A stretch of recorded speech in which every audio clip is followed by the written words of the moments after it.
Good morning and welcome to our virtual service. My name is Reverend James Parker. It's just such a pleasure to be here with you today. Well, we got a lot to cover today and I really want to get into something with you. My lesson title today is You Are God.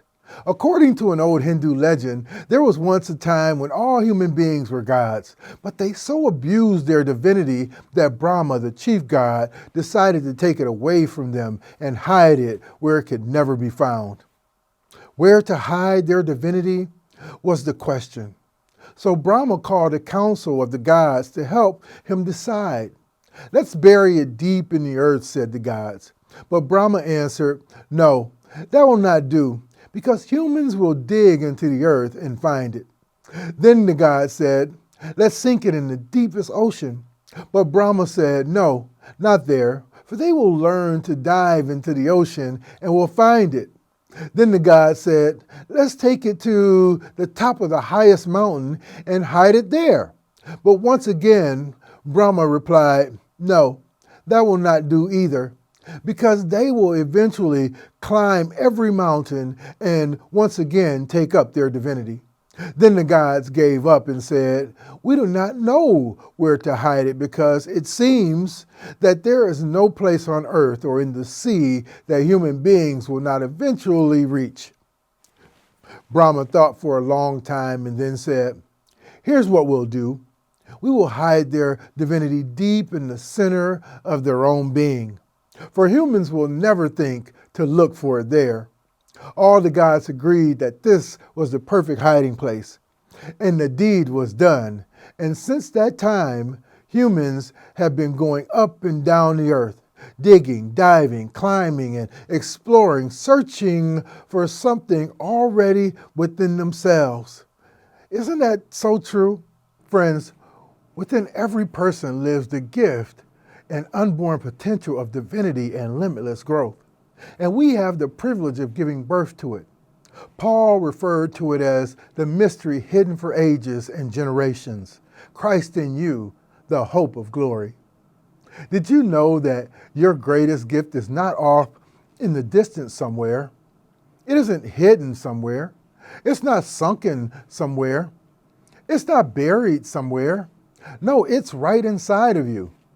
In fact, that which you have been yearning for, that which you have been longing for, that which you have been praying for, is already right inside of you. The ancient Hindus said, the light you are seeking is in your own lantern. Many years ago, an inspiring book was written entitled 3 Magic Words.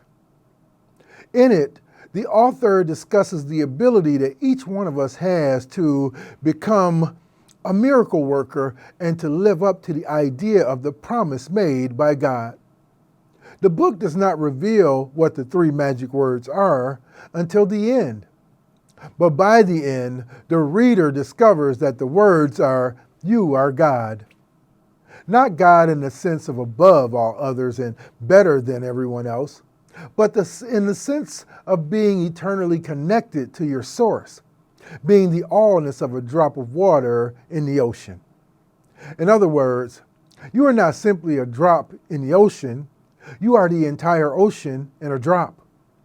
Eric Butterworth said, God is not in you like a raisin in a roll, but like the ocean in a wave. The wave is nothing more nor less than the ocean formed into the shape of a wave. And you are nothing more nor less than God expressing as you. This is how we are with God. In unity, we teach that each person is a unique expression of God created with sacred worth.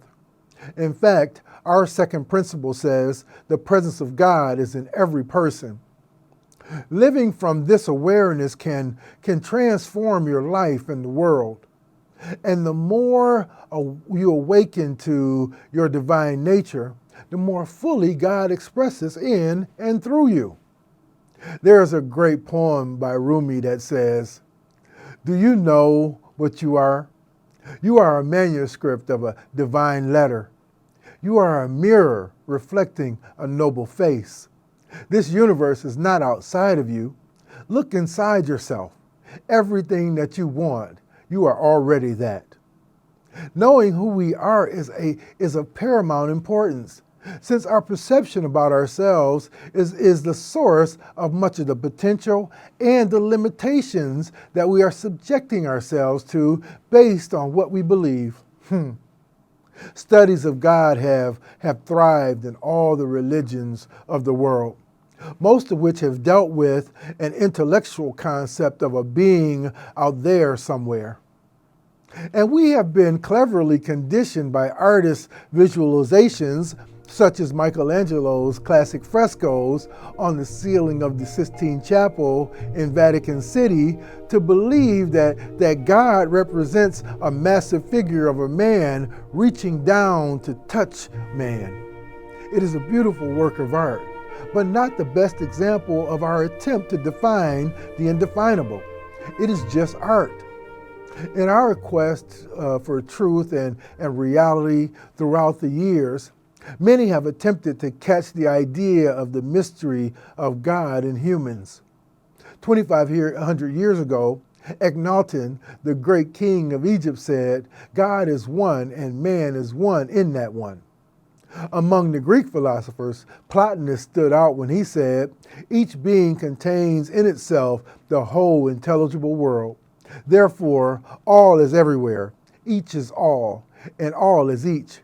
He coined the idea of humans as universal figures. But for the most part, the idea of God in us has been a well-kept secret in religion and a rejected theory in science. This could well be the greatest human error, miscalculation, and misjudgment ever made, which is why it is so hard for many of us to fathom that God is within us. In the book of Psalms, chapter 82, verse 6, it says, "You are God's. You are all children of the Most High. Therefore, you are the place where God comes to a point of individualized and personified expression. You are the I Am. You are the light of the world. You are divine within. You are a spiritual being." Consider for a moment, if you will, the idea of the universe as the allness that we call God. Now envision that everything within it, from the vast galaxies to the subatomic particles, is created in and of the universe. Now imagine yourself looking through a telescope at the vastness of the universe. Then recognize that you are not on the outside looking in, you are on the inside looking out. You are the universe at the point where you are. And whether you agree with St. Augustine or not, one thing he said should resonate with each of us. God is a circle whose center is everywhere and whose circumference is nowhere. Therefore, if the center is everywhere, it is where you are. You are the center of the universe, the center of God. This is not a point to be made egotistically, but transcendentally. There is that of you which is centered in God and which is a point of God activity flowing forth into expression as you. And the circumference is limitless, because as there is no limit to God, there is no limit to you. Friends, you are not a projection of the divine. You are divine. What you see in the telescope, the universe that you see, is you. You are an individualized expression of all there is in God. There is a Native American proverb that says, "God sleeps in the rocks, awakens in the plants, walks around in the animals, but knows itself in humankind." You are a piece of God. You are a divine creation, a being of light, a divine creation that showed up here at exactly the time you were supposed to. Do you believe it? You are the beloved, a miracle, a part of the eternal perfection. Do you believe it? You are a drop in the divine ocean of life. Do you believe it? Pierre Teilhard de Chardin said, "We are not human beings having a spiritual experience. We are spiritual beings having a human experience." Did you know that? This one quote can change the way you think about the world events, your own role in this world, and your life. Here, two very important aspects are being talked about: who we are and what is happening to us. According to this, we are actually spiritual beings having a human experience and not the other way around. The real you is your consciousness or spirit. It is the eternal I am. We are immortal and eternal beings on a never-ending journey. As spiritual beings having a human experience, our spirituality is reality, and everything physical or energetic is a part of that reality. We experience life as a human so that we can learn and grow and evolve spiritually.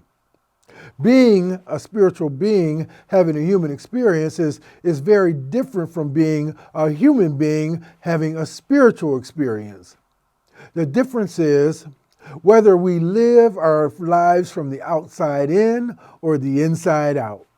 People who live their lives from the outside in believe that their life and what they do or do not do is determined by what happens to them. They look at themselves as victims. People like this can still and often do have spiritual experience through surrender, prayer, and meditation. However, people who live their lives from the inside out, they do not see themselves as victims, but co-creators with their source, higher power, creator, or God.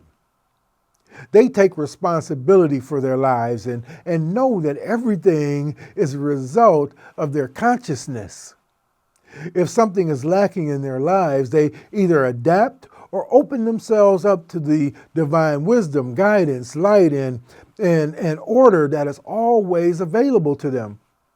If you are a human having a spiritual experience, know this. At any time, you can begin to change this thought by replacing it with a new thought. We are spiritual beings, and as such, have access to everything we need to be all we can be. Just like a scuba diver or astronaut needs a special suit to survive underwater or in space, in the same way, your consciousness or divine essence takes on a human body in order to survive in this physical world. However, the human body itself cannot take away from your true identity and spirit. This is the essence of discovering our divinity, the Christ in you, your hope and glory. Are you ready to live up to your divine potential? Laurence Galian said, "As we discover our divinity, our inner and outer wars are transcended." Friends, today, come into a knowing. Realize who you are and discover your potential, creativity, and capability. You are a manuscript of a divine letter. You are a mirror reflecting a noble face. This universe is not outside of you. Look inside yourself. There is where you'll find everything that you want. As you awaken to your truth, as you use each day to cultivate your relationship in, through, and as God, you will begin to feel and experience greater health, love, prosperity, peace, and joy. Simply lean in the direction of finding God within you and know it is a process. It evolves and grows over time, just as if the time for the seed to become a tree. Patiently meet each aspect of your divinity and explore your inner relationship with that God. In time, there will be a merger, not a physical merger, because honestly, there is no separation. You may have believed there was distance between you and God because of your past thoughts and conditioning, yet what's basic for you to know and to remember is that you are God and God is you. As you progress, you will find that divinity in you, and as some aspect of your being, your psyche or physiology. Centered in this new level of knowledge and wisdom, you will experience greater connection with your source. And this greater connection will unfold into the vehicle through which your creative power begins manifesting heaven on earth.